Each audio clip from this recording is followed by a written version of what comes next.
All right, so part of this conversation right now in Canada, in Toronto, is to buy local. So these are all most likely buy local products, right? We spend millions of dollars promoting buy local. But on the other side of the buy local campaign is a migrant labor force, right?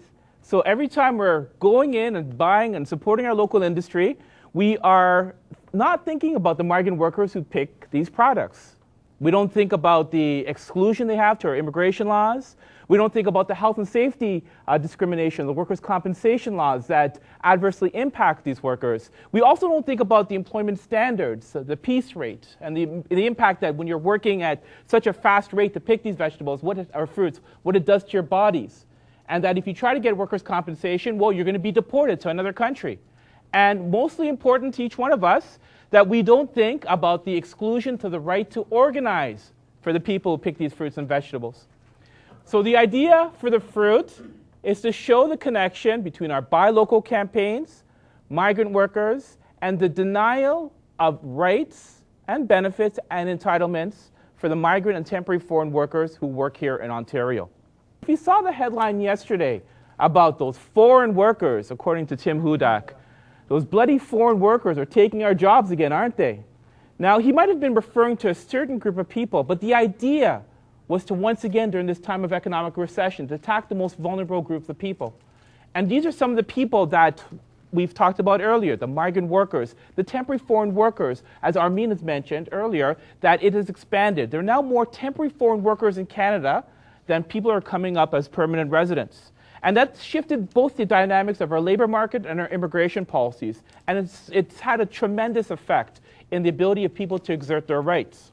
Just to show you the precariousness of working here in Canada as a migrant worker, over the last 2 weeks, and I mentioned this, I guess, at the OFL seminar, we've had 5, I guess, major issues. And these are not simply people out there. These are our friends or friends of friends.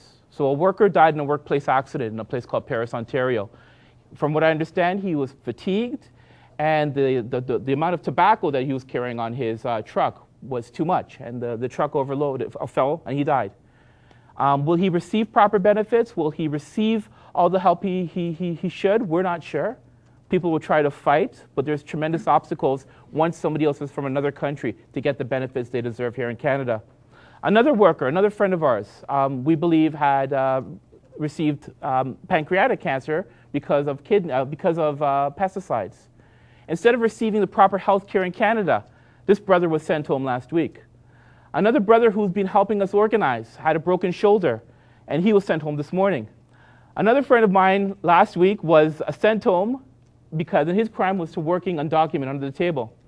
And another friend of ours, a first-time worker, who, just imagine, you don't only get fired, but you get deported. This worker was not working fast enough, all right? And he also got sick. And instead of going and receiving proper health care, and because he wasn't working as fast as the boss needed, he was sent home last week as well, too. So this is a small population in Ontario, about 30,000. So just imagine, that's the 5 or 6 people that we know, or we've gotten to know over the next little while. So just imagine the context of precariousness that we're dealing with such a population. So these are tremendous obstacles. We're downloading our health care to other countries. Our immigration laws are racist and do not work for these workers. And our labor laws are quite difficult, and they do not work for migrant workers. So as allies, I think our responsibility is to fight and to support these struggles that they're engaging in. And second of all, that when we are talking about the expansion of temporary foreign worker programs, well, laws don't work for permanent residents of Canada as it is. So just imagine the obstacles that temporary foreign workers, undocumented workers, and migrant workers face.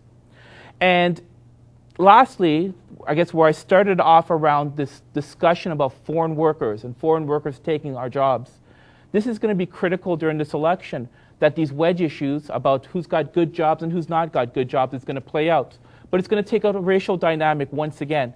And it's our responsibility also to fight those, whether we're here in Canada or I guess in Denmark and Sweden and throughout Europe, that it's our responsibility to fight and to be allies for our sisters and brothers.